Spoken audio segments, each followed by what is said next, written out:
Isang mapagpalang umaga sa ating lahat, mga kapwa mananampalataya. So, isang karangalan na ipakilala ko sa inyo, am-amo kayo. Ngem, adupay isaan na makam-amo. Kahit ako, kahit na kanayon ko makapulapol, meron pa rin detalye ng buhay niya ang hindi ko pa alam. So, ang ating speaker sa umagang ito ay ipinanganak sa Talbe, Katipunan, Nueva Vizcaya. Ipinanganak siya noong September 9, 1991. So, ilang taon na kaya siya ngayon? Sila ay 7 magkakapatid at siya ang pang-apat. Dahil sa kabataan niya, nakilala niya ang Diyos. So, hindi siya nakatubili na tanggapin ang ating Panginoon at siya ay nagpapautismo noong April 27, 2007. Dahil hindi lang doon ang nawawala ako sa Tagalog. Haan lang na iso itinagpatinggaan ti panakaamunan ni Apo Diyos. Kaya gusto pa niya makilala ang ating Panginoon, kaya siya ay desidido na nag-enroll ng Bible school sa Wasid noon. So wala pa palang Pongo Bible School. So Wasid Bible School noon. So 2 years siyang umattend ng Bible School training sa taong around nasa 2017 to 2018. So, siya ay sa 2 years ng kanyang pagtitraining, siya ay pinangaralan o binigyan ng acknowledgement being full-fledged na pastor. At siya ay dinistino sa Guribang, Dipun, Quirino. So siya ay nadistino sa Guribang, Dipun, Quirino. At siya ay nagpastor doon ng almost 4 years. So sa kanyang pagpapastor sa Guribang, marami siyang mga na-encounter na mga iba't ibang klase ng tao, kaya pinagpatuloy niya ang kanyang pagpapastor sa kanila. At naniniwala ako na sa kanyang pagpapastor ay marami siyang binigyan ng inspirasyon, lalo na sa mga kapwa niya kabataan.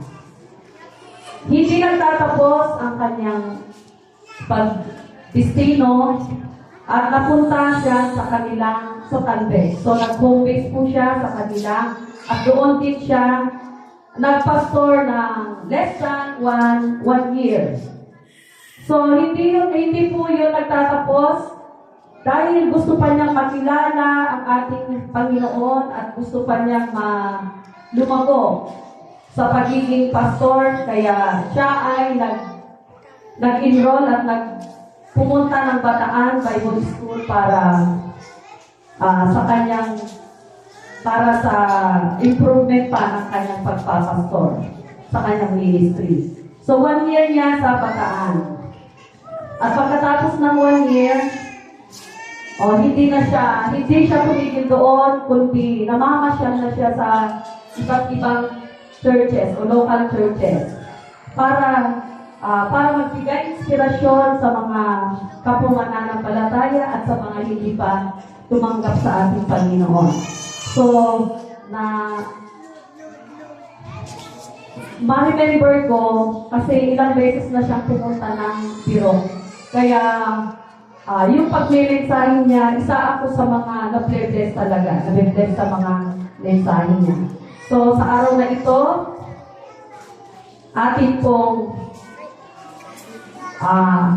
patayuin ang ating speaker, walang iba kundi si Pastor Samuel Yamo Pasidyan.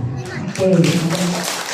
At ang ang kanyang favorite verse ay nasa Mateo 6:33. Ano po yon? Very good. Matthew 6:33. But seek ye first the kingdom of God and His righteousness, and all these things shall be added unto you. So palakpakan natin si Pastor Samuel at atin po siyang tatawagin sa harapan para magbigay ng mensahe para sa atin. Sa pagtalakpak para sa ating Panginoon.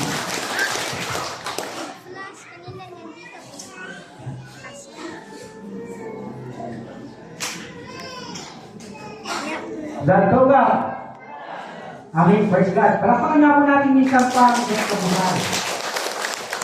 Katolik mo si Sepan to ka ito. Merry Christmas. Ito doon yung nakatalaan mo. Kudat Pasko din mo. At mo yung kapsali. Kudat Pasko din mo. Magtaka. Amen. Ita siya po yung mag-imasya. Mag-imasya. Palakpakan siya mag-iso. Praise God. Biyay mo kayo kay Tresy. At napakabuti po ng Panginoon sa buhay ng bawat isa sa aming Mentuba. So, lahat tayo na narito ay kinahabagan ng Diyos. Amen po ba? Kahit napakasama ng ugali mo, ng kung anumang attitude meron tayo, kinahabagan po tayo ng Panginoon. Amen po ba? Palakpakan natin si Lord. So, totoo nga pa ito ay ang ating pag-uusapan, ito pa nung mapansin, totoo nga pa ito, hindi pagtutungtungan tayo, kakabusat kayo, kagayon, hindi ako, itatangag sa Panginoon. Sabi dito, yung tema natin, bakit nakakamangha ang Kristo ipinagdiriwang tuwing sasapit ang Pasko? Bakit nakakamangha? Nung makaiyak isimaw disenyo, halimbawa, pakilaw, anong nararamdaman natin? Wow! But, maamay-sisitan pa niya kapansin. Namamangha tayo dahil nakikita natin. Pero mas higit yung ating Diyos. Yung Kristo na ipinagdiriwang natin ngayong umaga. Kaya ito pa ito, bakit nakakamangha ang Kristong ipinagdiriwang tuwing sasapit ang Pasko? Ngayon inakad to rase, ngayon nanot ba siso, ngayon inagase, bakit na Pasko matulog. So ang ating teksto, na mag-teksto si Totoo nga pa ito, ay matatagpuan po sa unang Korinto, chapter 15, verse 1 to 4. Katan dito, bilang introduction po. Katan dito, mga kapatid, ngayon ipinapaalala ko sa inyo ang magandang balitang ipinangaral ko sa inyo. Yan ang magandang balitang inyong tinanggap at naging saligan ng inyong pananampalataya. Naliligtas kayo sa pamamagitan nito kung matatag inyong pinanghahawakan ang salitang ipinangaral ko sa inyo. Maliban na lamang kung walang kabuluhan ang inyong pagsampalataya. Sapagkat ibinigay ko sa inyo bilang pinakamahalaga sa lahat ang tinanggap ko rin na si Kristo'y namatay dahil sa ating mga kasalanan tulad ng sinasabi sa kasulatan. Inilibing siya at muling nabuhay sa ikatlong araw tulad din ng sinasabi ng kasulatan. Bagang pa may satin sinunod at manalangin si Seth. Amang banal na makapangyarihan sa lahat, pinupuri ka namin dinadakila ang iyong ngalan, Panginoon. Maraming salamat po, Panginoon, sa pagkakataon, sa pribilehyo na mag-share ng iyong salita sa mga kapatiran na rinito sa kanyang Panginoon. Patuloy po, Panginoon, na ikaw, O Diyos, ang siyang manguna, mangusap sa bawat isa sa amin. Akala mo ay mga nasongso, akala mo ay mga akura, akala mo, Panginoon, yung spiritong hindi ka nais, Panginoon, sa aming mga isipan. At patuloy po, Panginoon, na ikaw ang siyang mahayag, maitaas sa araw-araw ng buhay na meron kami. Patuloy po, Panginoon, ang kalooban mo, ang purong katotohanan lamang, Panginoon, ayon sa mga salita. Ang lumabas sa aking mga bibig, Panginoon. Bigyan po ako ng karunungan, kaalaman at ang nagmumula sa iyong Panginoon. Maraming salamat po. Ito po ang aming samot dalangin sa aming pangalan mo namin Jesus, naming Panginoon. Amen at amen. Ikaw, Giselle. Okay po, magpatuloy po tayo sa ating pag-aaral.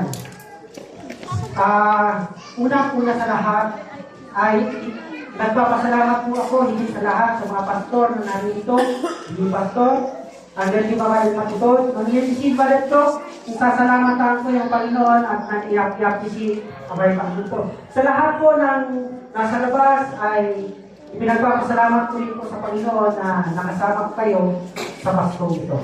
Pero ganun nakatalan mo, salamat po Manilo na nakatibata ka. Ito ang Pasko. Amen. Praise God. Panapakan kayo ng Panginoon. Bakit nagsisimula sa tanong ang ating topic? Maraming bakit. Bakit nakakamangha ang Kristong ipinagdiriwang?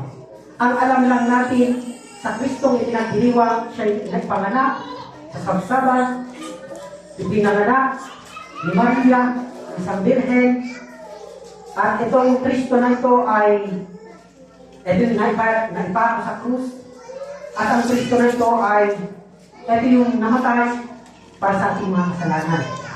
Hindi ko alam kung hanggang yun lang yung alam natin. Gaano ba kamangha-mangha ang Kristong ipinagdiriwang natin tuwing ganitong okasyon ng Kapaskuhan sa buhay na meron tayo. Tanungin mo ngayon sa inyo mga kapatid, gaano pala kamangha-mangha? Naiintindihan mo ba talaga natin yung ginawa ni Kristo? Sapagkat masasabi natin kamangha-mangha si Kristo kapag naiintindihan natin talaga sa buhay na meron tayo kung ano yung ginawa na sa krus ng Kalbaryo. Kung ano yung mga benepisyo na ibinigay niya nung siya'y naipako sa krus. Naiintindihan mo ba talaga natin yung Kristong ipinagdiriwang natin? O yung naiintindihan lang natin yung regalo, magandang damit, magandang aura? Hindi natin ba naiintindihan natin? Tandaan natin, napakahalaga na maiintindihan natin si Kristo na ipinagdiriwang natin kung gaano siya kamangha-mangha. At sa dulo ng ating pag-aaral, baka mapasabi tayo ng amazing news. So ngayon, itong unang Korinto, chapter 15, verse 1 to 4, magandang balita Biblia translation, makita natin na si Apostol Pablo ang nagsulat nito. At inikapse, ipaalala ni Apostol Pablo sa mga mananampalataya sa Korinto kung ano yung magandang balitang ipinangaral niya sa kanila. Kung ano yung magandang balitang tinanggap nila. Kung ano yung magandang balita na kanilang sinampalatayanan sa mga taga-Korinto. At makita natin, itong tinanggap ng mga taga-Korinto na ito na siya'y saligan ng kanilang pananampalataya, makita natin ito yung magandang balita. Ganun din po sa buhay ng bawat isa sa atin. Ito rin yung tinanggap natin na nagliligtas sa atin. Nagligtas sa atin. Ito yung pinakamahalaga, sabi sa verse 3. Sapagkat ibinigay ko sa inyo bilang pinakamahalaga sa lahat ang tinanggap ko rin. Ang tanong, ito rin ba ang tinanggap natin na Ebanghelyo? Ano yung tinanggap niya, Apostol Pablo? Na si Kristo'y namatay dahil sa ating mga kasalanan, tulad ng sinasabi sa kasulatan. Inilibing siya at muling nabuhay sa ikatlong araw, tulad din ng sinasabi ng kasulatan. So ngayon, pag-usapan natin kung gaano kamangha-mangha ang Kristong ipinagdiriwang natin. Gaano ba siya ka-amazing? Ito yung pag-usapan natin, yung kumpletong tapos. Tapos na. Ibig sabihin, finish work. Tapos na, nag-puzzle. Kompletong tapos na gawa ni Kristo. Unang-una, nung siya'y nabayubay sa krus ng Kalbaryo, ang benepisyong natanggap natin ay tayo ay ligtas magpakailanman. Forever. Ito yung forever. Limang forever natin pag-usapan. You are saved forever.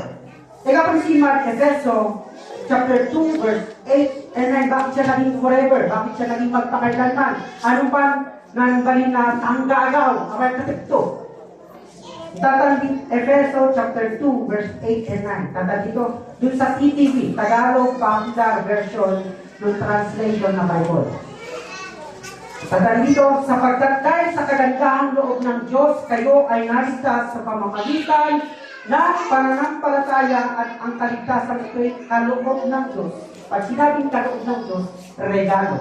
Ang regalo, hindi binabawi. Amen po ba? Pwera lang sa tao, pwede niyang bawiin pag sa tao. Yung regalo natin ito at tukad sa mga ugaling marigalo pa, kung baka minsan ito alak ay marigalo gusto. Hindi ang bilang po agad sa regalo. Pero ang Diyos, hindi po agaw-bawi. Hindi po bigay, bawi ang Diyos natin. Amen po ba? Kung ano yung niregalo niya sa'yo, magpakailanman yan. Kaya, makita natin, tayo ay ligtas magpakailanman. Kaya kaloob ng Diyos, regalo po yan. At hindi sa pamamagitan ng inyong sarili. Hindi ito bunga ng inyong mga gawa, kaya walang dapat ipagmalaki ang siman. Yan po yung benepisyo dun sa ginawa ni Kristo. Hindi lang, daan ko naman ang ibeba ng mga Panginoon, taniman na gagawin. Ebeto ka, saan? Doon sa impyerno. Doon sa naghiliyag na apoy. Eternal punishment. Mag-away ka doon dusa, invento si man. Di man na yung bewan to the sick. Magpakailan. Ang aban man sa abanan yung mga kaligtasan siya. Sabi, para pakansin mo Panginoon. Pag sinabing kaloob, hindi na binabago na. Magpakailan man. So, matataan masipa, mapangadpan, noon ay inagase, noon benepisyo doon sa ginawa ni Kristo sa krus ng Kalbaryo, kung bakit siya naging kamamamang sa buhay natin, ay tayo ay pinatawad. Pinatawad na yung lahat ng ating mga kasalanan. Tatandaan indeed, you are forgiven all of your sins forever. E patawad man ni Matezot, makasalanan si magpakailan tanggagaw. Magpakailanman. So, ang kasalanan, ang original na salita ng kasalanan, may tatlo po sa Biblia. Ito po yung, sa Greek word, ang New Testament po, kaberunti pa, ma-original nun opo, nun yung salin doon, ay yung Greek word. Greek. Old Testament maman, Hebreo. Di ma-Hebreo yung mga opo doon. Amat New Testament, amat beruntipan, Griego. Dito, yung Greek word ng kasalanan na minana natin kay Adan, na kasalanan ng sanlibutan, sumpa ng kasamaan, ay yung hamartia ng panituloy ng 14. Yung hamartia, ito yung kasalanan na konektado kay Adan, sumpa ng kasalanan ng sanlibutan. Ito yung pinatawad ng Diyos sa krus. Pinatawad po niya sa pamamagitan ng ikapansin sa unang Korinto 15 verse 3. Yung sa pamamagitan ng kamatayan ng ating Panginoon. At pamamagitan ng kapasin isang Kristo. Diba, ipatawad ko yung makasalanan, non konektado non Adan. Nang napunod Adan. Ngayon, yung pangalawa naman, yung original ng ibig sabihin ng makasalanan, yung paraptoma. Itong paraptoma nito, nung Greek, ito yung kasalanan, hindi pagsunod sa kalooban ng Diyos. Ayon sa iyong konsensya, o di pagsunod sa kautusan ng Diyos. Ito din, impatawad din ni mga Panginoon. Magpunot ni mga Kalbaryo. Yung kasalanan ninyo at siyempre honor ni Matito, tinatawad na po. Tapos na sa krus ng Kalbaryo. Ang tatamad sa pamamagitan ng dugo ni Kristo, Efeso chapter 1 verse 7. Sa pamamagitan ng dugo ni Kristo, pinatawad yung kasalanan natin na hindi natin pasunod sa kalooban ng Diyos sa pamamagitan ng ating konsensya. Amen. Ipatawad yung mga Panginoon, amen, magpunot yung mga Kalbaryo. At yung pangatlo ay yung hamartano. Ito hamartano, maman, ito yung kasalanan na gagawa natin sa ating kapwa. Makasalanan, dapat ang hindi makasitotose. Halimbawa, imbagaan mo yung kasi toto nung nagdialak ka or away sinti sa ugali. Ano ba? Nalibaba ka na naman. Diba? At sa ating sarili, hanggang makasalanan din, no? Dapat isipan sa isip.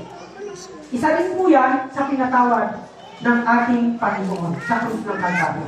O yung pandapat rin siyang kasalanan at minambag, natagpot man magtulot ng Kalbaryo. Pinatawad na po ng ating Panginoon sa pamamagitan ng kanyang kamatayan sa krus ng Kalbaryo.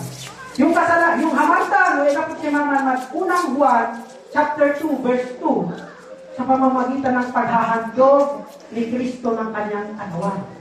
Ipatawad to bisiman, kasalanan hindi mabuti ka to, ang timad sa lilisip.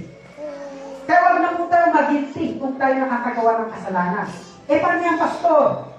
Ang ibig sabihin ba niyan ay dahil pinatawad na ng Diyos, lahat ng ginagawa ko araw-araw na kasalanan ay ligtas pa rin ako. Oo naman. Ito po yung mawawala sa atin kapag tayo nagpapatuloy sa pagkakasala. Unang-una, may natural na consequence yung ginagawa natin kasalanan. Halimbawa, kung iinom ka, malimang daddy mo, o magkakaroon ka ng sakit, yun yung natural na consequence yung ginagawa ng kasalanan. Ngayon, pag gumawa ka ng kasalanan sa iyong asawa, nag-asawa ka ng hindi mo asawa, anong natural na konsekwensya na matatanggap mo? Kung legal-legal, di mo yung mabagay mo, baka idarong to ka pa. Yun yung mga natural na konsekwensya na malagang sa'yo. Pero hindi ibig sabihin, hindi ka naligtas ka pa rin. Pero yung konsekwensya ng ginagawa mong kasalanan, tagaan mo. At yung sipa, ito rin yung dahilan kung bakit maraming mga tao ang maagang namamatay. Dahil dun sa mga kasalanan, ginagawa nila. At yung sipa na consequence, yung pagkawala ng gantimpala. Babal na corona siya. Noon dapat isima kanagalan. Pero tandaan po natin sa ating isip, pinatawad na ng Panginoon yan. At kapag inabuso natin yung kasalanan, naglaro tayo ng kasalanan, hindi dapat isip ng kasalanan at ginagmago, maaban ni mga corona siya. Masalit ko, ajay corona tayo ko maawan. Mawawalan tayo ng reward sa langit. Kaya napakahalaga po niyan. Tandaan po natin, kailan ba pinatawad ng Diyos ang kasalanan? Kapag mabalagaan sino naman yung patawad ng mga Panginoon, yung mga kasalanan siya ay noong year 33 AD. Naman tayo pasakto. Pero sa mata ng Diyos, yung kasalanan, kasi ang Diyos natin, hindi siya saklaw ng oras na meron tayo. Ang Diyos, eternity. Ang Diyos po natin ay walang hanggan. Aba nasaklaw sila ng odat ni Matoo. Agad. Ngayon, dahil ang nasaklaw sila ng ulat ni Matoo, basahan ni Matoo mga dalit niya. Basahan to, hindi pa nalilikha ang sanlibutan, sabi sa Revelation chapter 13 verse 8. Meron nang namatay pa sa ating mga kasalanan. Yun ay ang Cordero, walang iba, kundi si Kristo. Doon pa lang sa mata ng Diyos, pinatawad na. Alam ng Diyos na magkakasala ang tao. Kaya doon, noong una pa lang sa mata ng Diyos, pinatawad na niya yung ating mga kasalanan. Dahil sabihin mo siyang katabi, naunawaan ka ng Diyos. Ang hindi lang makaunawa, yung mga taong nakakakita sa atin. Kasi hindi sila, sabi mo, hindi sila Diyos. Amen. Ang Diyos, nauunawaan niya tayo. Kasi normal sa atin na magdasal. Bakit ko sinabi? Ato, normal sa kong kahon. Tayo, kahit anong gawin natin sa isip natin, kahit anong simba natin, linggo-linggo, kahit anong attend natin sa module, huwag mo mamisinterpret ang tama po lahat yun. Pero kung yung mindset natin, kahit na linggo-linggo tayo pumasok sa church, hindi po yan mababago ang ating isipan. Puro nega, judgmental. Maiyak mo pa lang yung masitap to, gano'n mag-trito, kasi mag-tibet, kita ka bakit lang yan kita. You are judgmental. Hindi po tayo judgmental bilang genuine Christian. Kahanga-hanga, nakakamangha ang Kristo ipinagdiriwang natin tuwing Kapaskuhan. Kasi tinatawad niya lahat ng ating mga kasalanan. Palakpakan si Mateo. bago pa nalikha ang mundo, bago pa nagkasala ang tao, may namatay na. Kasi nakikita ng Diyos lahat ng mangyayari. Ang Diyos omnipresent, omniscient, alam na lahat ng mangyayari. Kung pwede at nag-iman ito. Kaya napakabuti po ng Panginoon sa buhay natin. Kaya huwag natin abisuhin ang kasalanan na, bagamat pinatawad ng Diyos yung kasalanan natin, pero yung consequence, yun yung adating magutot tayo. Yun yung mangyayari sa atin kung ano yung pinagagawa natin ng mga kasalanan. Kaya bakit pa? Libre na ang binigyan ng Diyos lahat. Pinagkaloob na niya sa atin, pinatawad na niya tayo sa ating mga kasalanan. Bakit pa tayo gagawa ng kasalanan? Amin po ba? Palakpakan natin ang Panginoon. Halimbawa ikaw, ginawa mo ng mabuti ang isang tao. Dinapatan mo mauputan, pero sa bali ng ito gagawin, halitan mo maramdaman. Di po ba? Kung ginawa ka man ng mabuti, gawin mo rin siya ng mabuti. Amin po ba? Palakpakan natin ang Diyos. At yung pangatlo na benepisyo na ating natanggap sa ginawa ni Kristo sa krus ng Kalbaryo, kung bakit siya kahanga-hanga, bakit nakakamanghamangha siya, ay yung tayo ay naging matwid sa harapan ng Diyos magpakailanman. Matwid tayo sa harapan ng Diyos. O gipang bagay mabibigyan, kailangan natin maging matwid sa araw-araw ng buhay natin. Ito ay para sa tao, hindi para sa Diyos. Para sa Diyos, matwid na tayo. Naging matwid na tayo, naging banal na tayo sa harapan ng Diyos. Pero sa harap ng tao, makadapat ka na nagyat kasi totoo, kailangan mo makipag-ayo upang maging matwid ka sa kanyang paningin. Amen po ba? Palapakan din ang Panginoon. Kaya tayo namubuhay, nakikisama sa lahat ng tao upang maging maayos yung pagtingin ka sa atin. Yun yung dahilan, hindi para sa Diyos.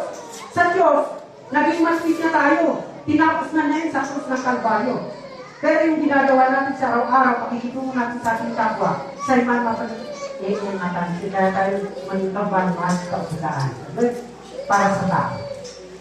Kaya yung pagiging matwid natin ay sa pamamagitan ng ating pananampalataya sa Diyos. Matwid na po tayo, all in all, magpakailanman sa harap ng Diyos.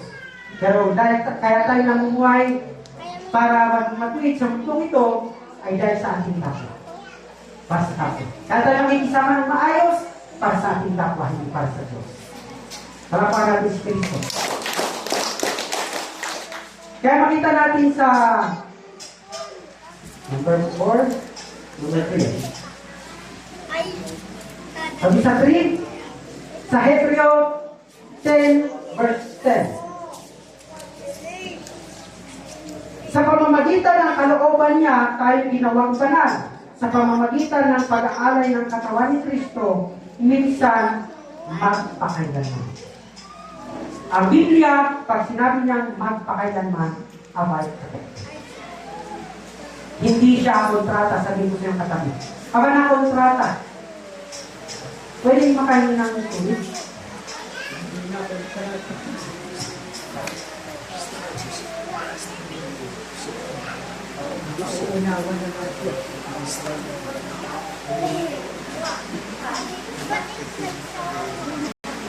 Amen. Palakpakan siya po pa yung Panginoon. So, Hebreo 10 verse 10, above right translation sa ang Biblia. Sa pamamagitan ng kalooban niya tayo ginawang banal. Sa pamamagitan ng pag-aalay ng katawan ni Kristo, minsan, pag sinabing minsan, aban may ogin, may atu, minsan lang. Ngayon, minsan lang mangyari yung ganitong pangyayari ngayong taon. Kaya magpakailanman, tayo ay banal. Pang-apat na benepisyo na natanggap natin sa ginawa ni Kristo sa krus ng Kalbaryo, kung bakit nakakamangha yung Kristong ipinagdiriwang natin ay yung pang-apat, tayo ay pinagaling sa pamamagitan ng kanyang sugat na natabo. Kung siya'y baka sa krus. Sabi, pigalibakbak ba sinanggap to? Waano. Natugat-tugatan. Nasugatan po ang ating Panginoon. Anong purpose nun? Anong layunin nung kanyang sugat? Sabi mo siyang katabi para siya'y gumaling. Yun po yung layunin. Sa palatayanan po natin yun kasi sa pamamagitan ng pananampalataya natin dun sa ginawa ni Kristo, tayo ay gumaling. Bakit, Pastor, ang daming mga Kristiyano may sakit pa rin? May dahilan. Ito yung dahilan. Sa unang Korinto 11 verse 29. Unang Korinto 11:29. Pagibasa nga po.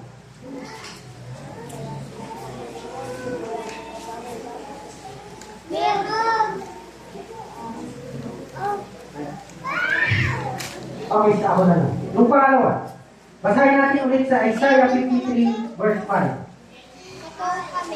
Sabi sa Isaiah 53 verse 5, ngunit dahil sa ating mga kasalanan, kaya siya nasugatan. Siya ay binubog dahil sa ating kasamaan. Tayo ay gumaling dahil sa pahirap na dinanas niya at sa mga hampas na kanyang tinanggap. Tayo ay gumaling. Yun po yung dahilan. So, sa unang Korinto 11:29 naman, makita natin yan, i-summarize ko po siya. Yung isang dahilan kung bakit marami pa rin ang may sakit ay dahil sa hindi pagkilala.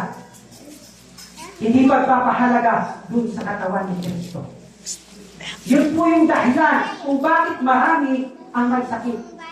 Dahil hindi nila kinikilala o hindi nila pinapahalagahan yung katawan ni Kristo. Hindi po ba lagi natin nababanggit yan sa banal na hapunan? Kaya marami ang may sakit dahil hindi nila kinikilala. Paano hindi nila kinikilala? Kapag may sakit ang isang tao, ano unang iniisip niya? Kubalta. Pangatlo, doktor. Pangatlong, hospital. Hindi niya man lang naisip yung ginawa ni Kristo sa krus ng Kalbaryo. Kung ano yung purpose, kung bakit siya nasugatan.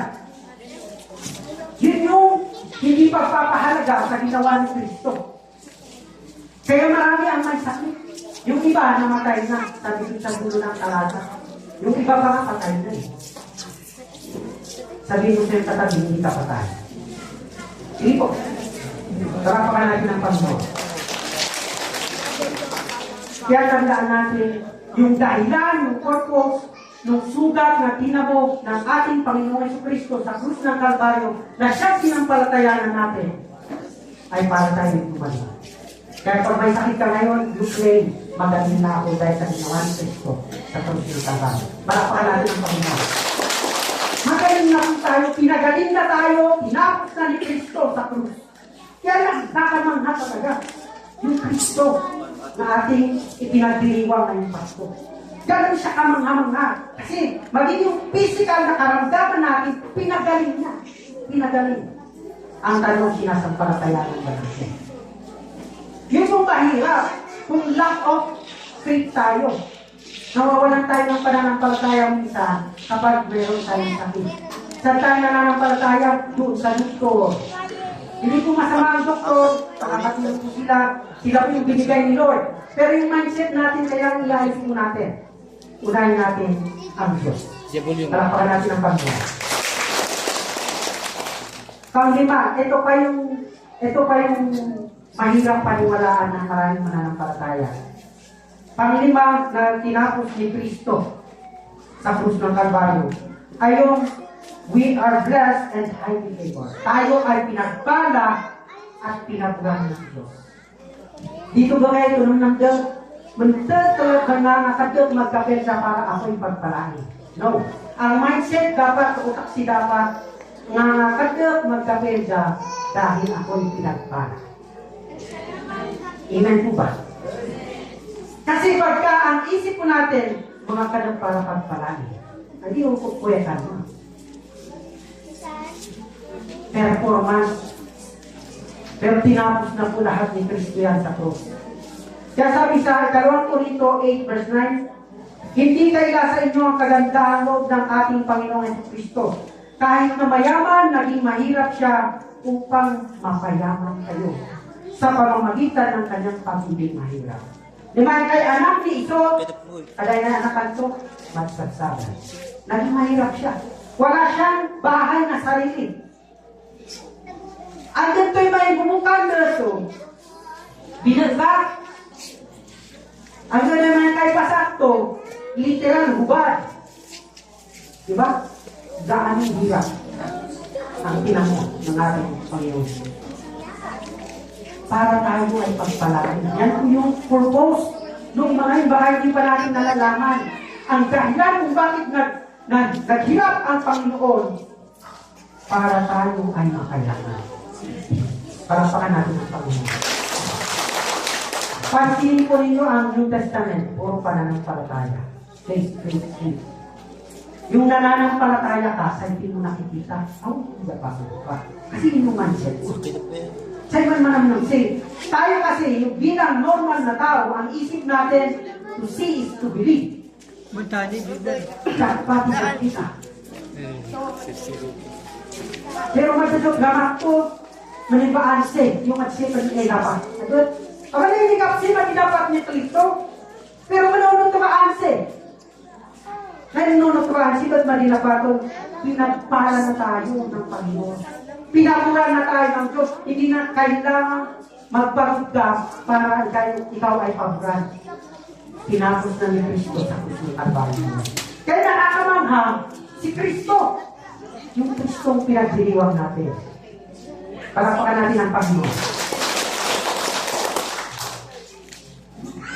Okay. So ngayon, nalaman na natin yung 5 na benepisyo na ating natanggap simula ng sampalatayanan natin si Kristo yung kanyang ginawa. Ngayon naman, application sa buhay natin. Life application. Paano ba natin ito isa sa buhay? Minsan kasi, hanggang sa alam lang natin, pero yung panutubase, yung panitabat siso, ni Mae, nanutamaan siya. Kasi yung pananampalataya, gumagawa mo yan. Hindi yung pananampalataya may kasamang gawa.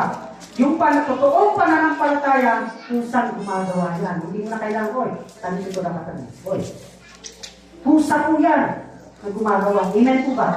Palakpakan natin ang Panginoon. Kaya yung application, pag-a-apply sa buhay natin, kapag tayo ay nahihirapan, kapag tayo ay maraming pinagdadaanan sa buhay, kanino tayo lumalapit? Yung una po sa apply sa buhay natin, lumapit tayo sa Diyos. Lumapit tayo sa Diyos kapag may pinagdadaanan po tayo, amen po ba? Sapagkat ang Diyos natin sa pamamagitan ni Kristo, siya'y nakakamangha. Amen po ba? Palakpakan natin si Lord. Sabi sa Mateo 11 verse 28, lumapit kayo sa akin, kayong lahat na nahihirapan at nabibigat ang lubha. Sa inyong pasalin at kayo bibigyan ko ng kapahingahan. Yan po yung sinasabi sa atin ng salita ng Diyos. Silang pag-apply. Ang hirap sa atin kung kanino tayo malapit. Tingnan mo yung katabi mo. Sipo. Kanino ka ba lumalapit? At kung ikaw ay maranas ng maraming sandamakmak na pagsubok. Minsan sa kapitbahay, yung kapitbahay naman, yung Marikisto. Masigit na lumapit tayo sa Diyos kasi nakakamangha siya. Alam natin na pinatawad na tayo, pinapuran na tayo, ibinigay na lahat, siyang nagbibigay ng kapahingahan sa atin dahil sa natapos na gawa niya sa krus ng Kalbaryo, makita natin na dapat sa kanya lang tayo lumapit at hindi sa mga martes. Palakpakan natin ang Panginoon. Kung sino yung nagbibigay ng kapahingahan sa tuwing tayo nabibigatan, doon tayo lumapit. Palakpakan natin si Lord. At pangalawa na application sa buhay natin, realistic. Kanino tayo umaamin sa tuwing tayo may nagagawang mga kababalaghan sa buhay? Kanino tayo umaamin? Kung sa aking bahay, ako po, umamin tayo sa Diyos. Yun yung pangalawa. Yung una na application sa buhay natin, lumapit tayo sa Diyos. Pangalawa, umamin tayo sa Diyos. Unang Juan, chapter 1, verse 8, kung sinasabi natin tayo walang kasalanan, dinagaya natin ang ating sarili at wala sa atin ang katotohanan. Ang kasalanan ko. Nung nagtatampisin man, ang kasalanan ko. Ibante mo yung makaano ka din. Tatanaw ko ng Panginoon. Abang na anak ko din, maninibaan mo yung kamanghamangha na ginawa ng ating Panginoon Kristo. Hindi totoo na kamanghamangha. Baka ibang kamanghamangha. na Kristo ang kilala natin. Palakpakan natin ang Panginoon. Sa unang Juan 1 verse 10, kung sinasabi natin hindi tayo nagkakasala, ginagawa nating sinungaling ang Diyos at wala sa atin ang kanyang salita. Sabi, hindi ko po salita yan. Biblical. Salita ng Diyos. Kaya napakalaga, umamin tayo, Panginoon, na dinapat ko may gulod ng kakanagi. Ay alam kong kasalanan. Ngunit nagpapasalamat ako, Panginoon, kasi tinapos mo na yun sa pulis ng Kalbaryo. May pagsusumikapan mo, ihinto, sa tulong ng Banal na Espiritu nasa akin. Amen po ba? Palakpakan natin ang Lord. Pangatlo na application sa buhay natin. Palagi tayong magbasa. Mag-aral, magbulay-bulay ng salita ng Diyos. Sino na po bang nagbabasa, nagbubulay-bulay ng salita ng Diyos? O sino po bang nagbubulay-bulay sa sinasabi ng kapitbahay? Ha? Madalas ang nakakalungkot, mas binubulay-bulay natin yung sinasabi ng kapitbahay kaysa sa salita ng Diyos. Sabi mo sa'yo katabi, nakakalungkot. Sabi, right application. Alam natin yung sinampalatayanan natin, alam natin yung tinanggap natin na benepisyo doon sa ginawa ni Kristo sa krus. Pagdating sa application, sabihin mo, nga. Hindi yung nga, nga. Dito ang laon. Nakapakan natin ang Lord. Sabi sa ikalawang Timoteo 3:16, ang lahat ng kasulatan ay kinasiya ng Diyos at nagagamit sa pagtuturo ng katotohanan, sa pagtatama ng maling katuruan, sa pagtutuwid sa likong gawain, at sa pagsasanay para sa matuwid na pamumuhay. Yan po yung dahilan kung bakit kailangan natin pagbulay-bulayan ang salita ng Diyos. Kasi ito yung magtutuwid sa sarili natin. Amen po ba? Palakpakan natin si Lord. At pang-apat na application sa buhay natin ay yung palagi tayong magpasalamat sa Diyos. Dahil nakakabangha yung Kristong ipinagdiriwang natin tuwing Kapaskuhan, palagi tayong magpasalamat sa Diyos. Amen po ba? Unang Tesalonica 5:18, at magpasalamat kayo sa Diyos sa lahat ng pagkakataon sapagkat ito ang kalooban ng Diyos para sa inyo sa inyong pakikipag-isa kay Kristo Jesus. Ang sitwasyon, gaano man yung kabigat, ang pinagdadaanan mo kapatid, ang pinagdadaanan natin sa buhay. Parapat lamang napasalamatan natin ang Diyos. Dahil ang Diyos natin sa pamamagitan ng Kristo ay siyang kahanga-hanga. Hallelujah. Palakpakan natin si Lord. Kaya palagi tayo magpasalamat. Ito pa, pang-lima na application sa buhay natin. Magkaroon tayo lagi ng kagalakan sa kabila ng maraming pagsubok. Sino bang hindi dumaraan sa pagsubok? Lahat tayo dumaraan. Maging ang mukha ng isang tao, pagsubok sa isang tao, mukha pa lang, armas na, di ba? Ikapin pa lang nakita ko, sabay. Nililipid ka naman. Kaya napakalaga, magkaroon tayo ng kagalakan. Sapagkat ang Diyos na pinaglilingkuran natin ay sobrang nakakahanga. Santiago 1 verse 2, mga kapatid, madala kayo kapag kayo maranas ng iba't ibang uri ng pagsubok. Pag nandun ka na sa pagsubok, ang hirap gawin madala. Anong reaksyon natin kapag kayo sumubok? Anong pagod siya?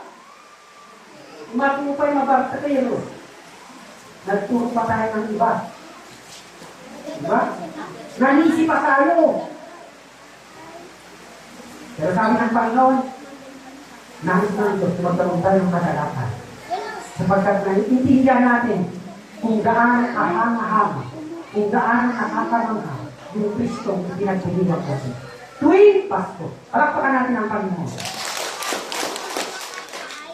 Pang-anim na application sa buhay natin. Ito mo, nakalubak ma. Sino po ba nag-iisip ng gano'n? Palakpakan natin ang Panginoon. Dagan magparang man application magyayse, piliin lagi na magpatawad kay Kristo. Dahil sa ginawa ni Kristo sa krus ng Kalbaryo, piliin natin magpatawad sa ating kapwa. Tandaan natin, kung sinampalatayanan natin yung ginawa ni Kristo, pinatawad din ng Diyos yung kasalanan natin. Yung sa kapwa lang natin, yung dapat natin gawin. Kung nakagawa ka ng kasalanan sa iyong kapwa, humingi ka ng tawad. Patawad mo, papasinsiyain mo, matinapat ko din mo. Magdumulan, magdadapo. Ganun po. Piliin natin, Efeso 4:32, sa halip maging mabait kayo at maawain. Magpatawad kayo sa isa't isa tulad ng pagpapatawad sa inyo ng Diyos dahil kay Kristo. Abay ito dahilan kung bakit tayo magpapatawad sa ating kapwa dahil pinatawad tayo ni Kristo. Amen po ba? Palakpakan natin si Lord. At sabi sa Colossus 3:13, magpasensya kayo sa isa't isa at magpatawad kayo kung may hinanakit kayo kahinuman. Magpatawad kayo gaya ng pagpapatawad sa inyo ng Panginoon. Ang tanong, ginagawa po ba natin yung pagpapatawad? Dahil kung hindi po tayo magpapatawad sa ating kapwa, yung relasyon natin sa ating kapwa, malayo.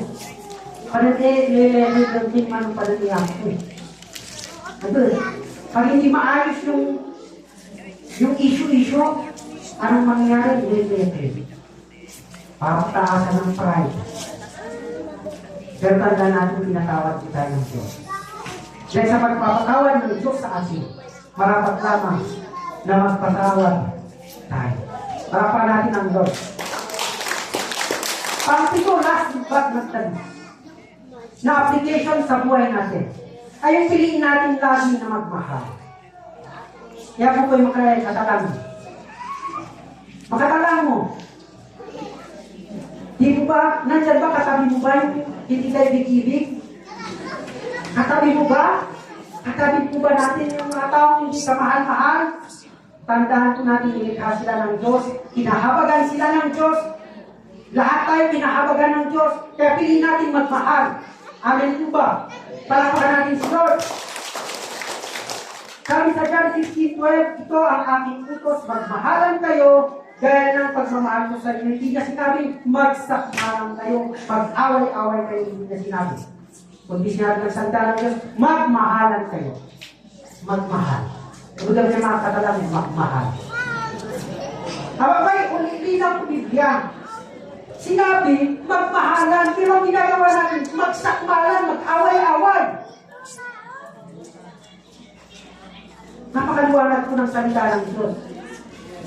Magmahalan, hindi mag-away-away. Hindi magkampi-kampi. Hindi magpulis-pulis. Walang ganong Kristiyano. Ang totoong pananampalataya ng Panginoon, sabihin mo sa patabi, hindi judgmental. Kasi kung hindi tayo judgmental, kasi naman natin ang bawat isa na lahat tayo nagkakamali. Hindi po ba? Iba-iba lang. Kaya kapag nagkamali ang ating kapwa, hindi natin mahalin, hindi sakalin, hindi dusakalin. But, palakpakan natin si Lord. Kasi tinapos ka ng Panginoon sa krus ng Kalbaryo. Sabi sa Juan 15:17, ito ang utos ko sa inyo, magmahalan kayo. Inuulitin kayo na magmahalan. Maniyakatakitan kasi.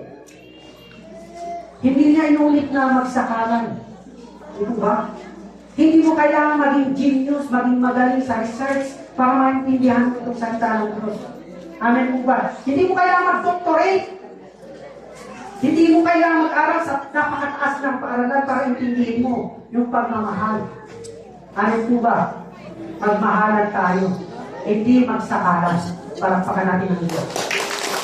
Sabi sa Colossus 3:14, at higit sa lahat, ito na naman, magmahalan kayo sapagkat ang pag-ibig ang buklod ng ganap na pagkakaisa. Bakit hindi nagkakaisa ang mga tao?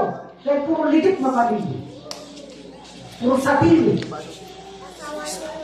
Pero nais ng Panginoon, magmahalan.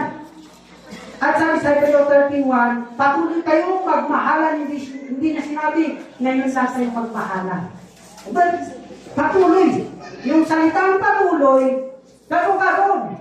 Aba na sa kontrata. Kaya katapitan sa kanila katagluto na. Nakanataniman na yung bugan mo, kung matito, tatad. Kasi tinapos na ni Kristo yan sa krus ng Kalbaryo. Kaya patuloy tayo, kayong magmahalan bilang magkakapatid kay Kristo. Sabi sa Roma 12 verse 10, inuwi ko na naman, magmahalan kayo bilang tunay na magkakapatid. At pahalagahan ninyo ang iba ng higit sa pagpapahalaga nila sa inyo. Ang tanong sa damo ito na, wala halagaan si Lord, di makalagot si Bro. Pagmamahal pa rin ang iirag sa Galatia chapter 5 verse 22 to 23. Ang unang binanggit doon, katapik. Ano? Pagmamahal.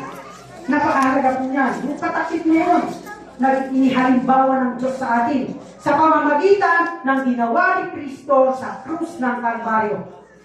Alam niyo po ba ang Diyos natin pumasok siya sa oras, sa time zone natin, dun sa oras natin na tao.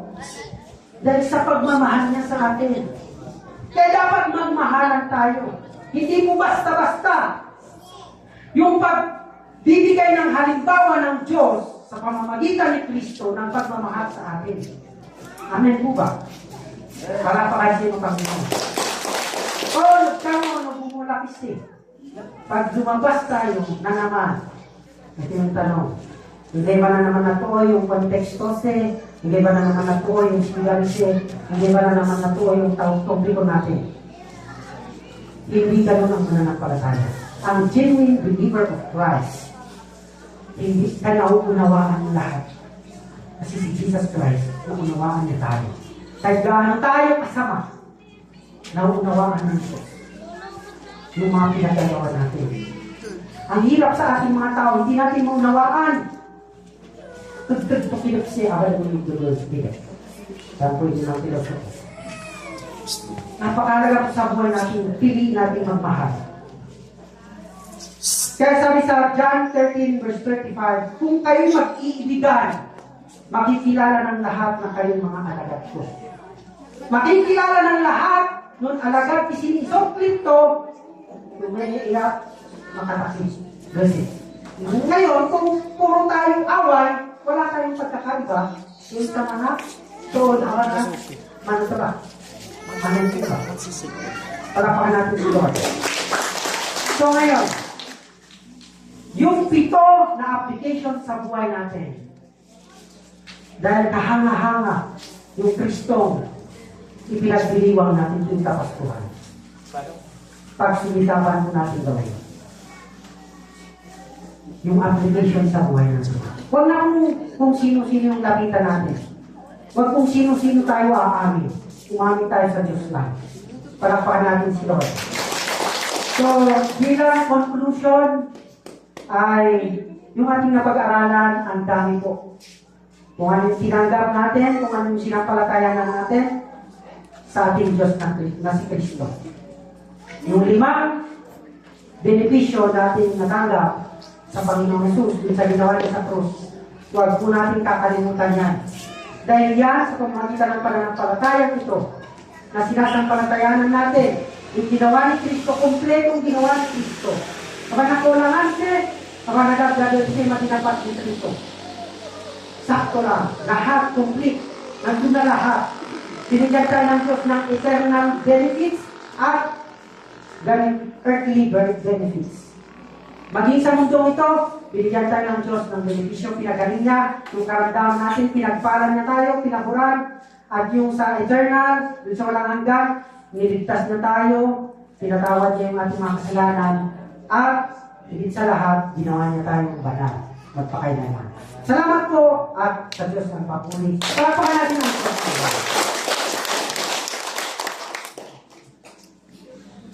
Bigyan po natin siya ng palakpakan. Salamat maging bahagi sa napakayamang may pagpaumanin po ninyo. May nagkabalik po na part ng ating program doon nanggan, awa naman ng sa ibang mahal today program 3. At mamaya po yung